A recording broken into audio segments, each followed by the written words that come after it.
Hello, I'm John Dubois, a counselling qualifications professional responsible for quality assurance of our regulated qualifications. This short video will look at how to prepare for an EV visit, either in person or a remote visit, and how this begins.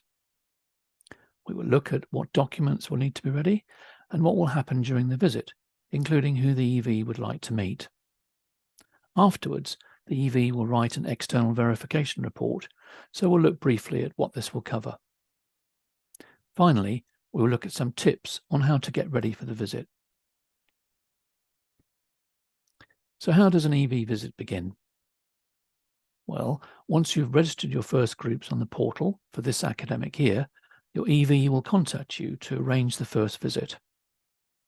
The EV will communicate with you how they wish the sampling to work and what they specifically will want to see. They will discuss with you who they would like to meet during the visit. This is normally the tutors teaching the CPCAB qualifications, centre management staff, and one of the candidate groups.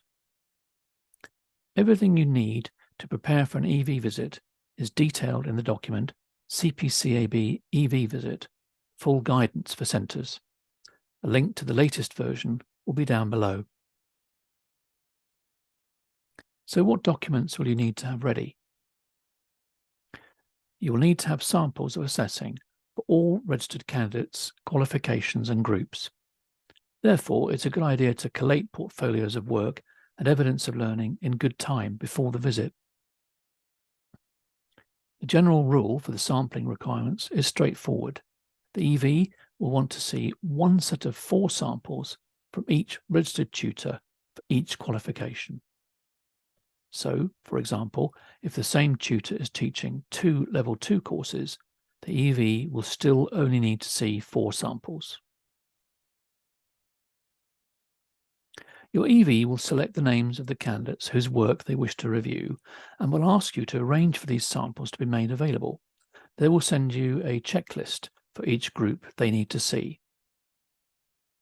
Although your EV is selecting the candidate names that they would like to review, a cross-section of ability is preferred and should ideally include a weak, strong and borderline sample for each group.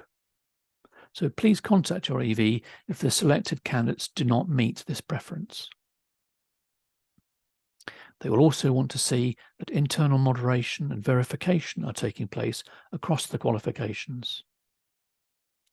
If there are any areas of concern, your EV can request that further candidate portfolios are provided, so please ensure that these can be made readily available. During the visit, if the visit is in person, your EV will request a suitable room to provide enough working space for them to look at candidate evidence comfortably.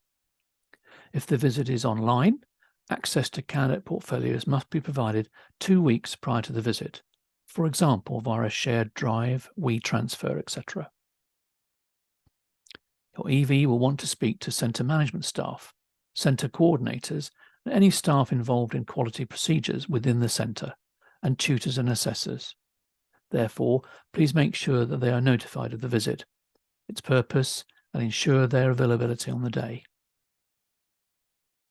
They will also want to meet one group of candidates to get a clear sense of how they are experiencing the course, what we call the candidate voice, to hear about what they have been learning and the quality of the teaching.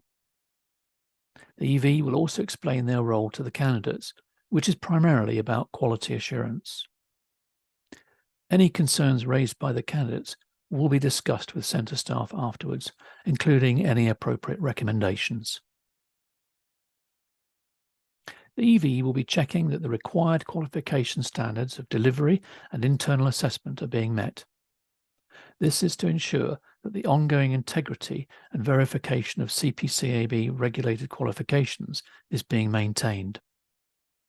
The EV will check for any actions from the previous visit and review if these have been addressed. Where necessary, they will draft an action plan in consultation with you designed to address any concerns.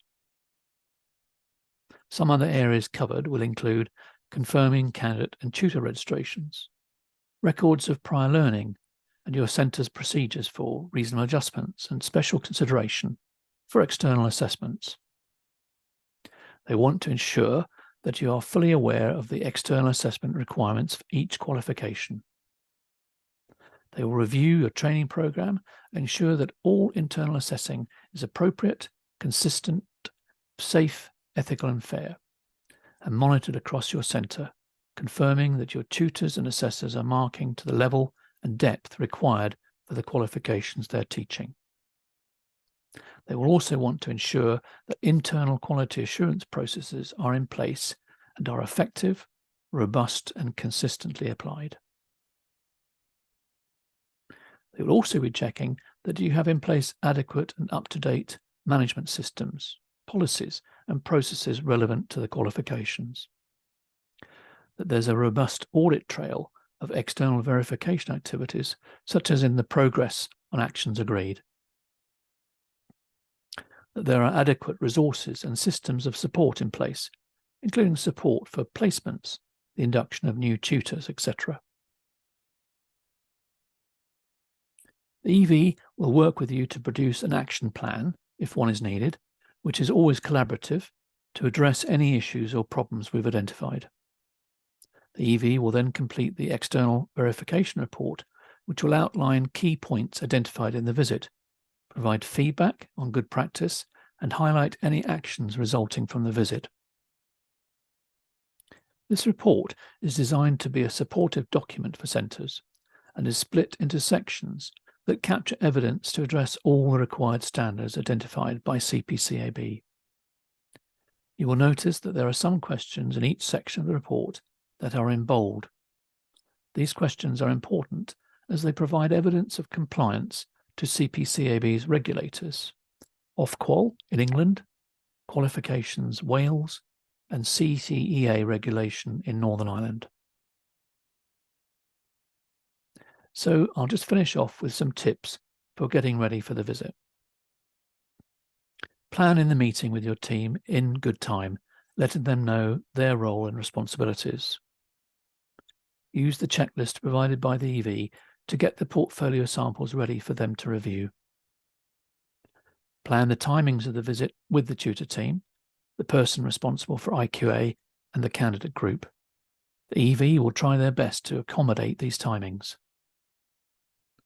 If it's a remote visit, please remember to make sure the samples and other documents are sent or are made accessible online well in time for the visit, usually 2 weeks before.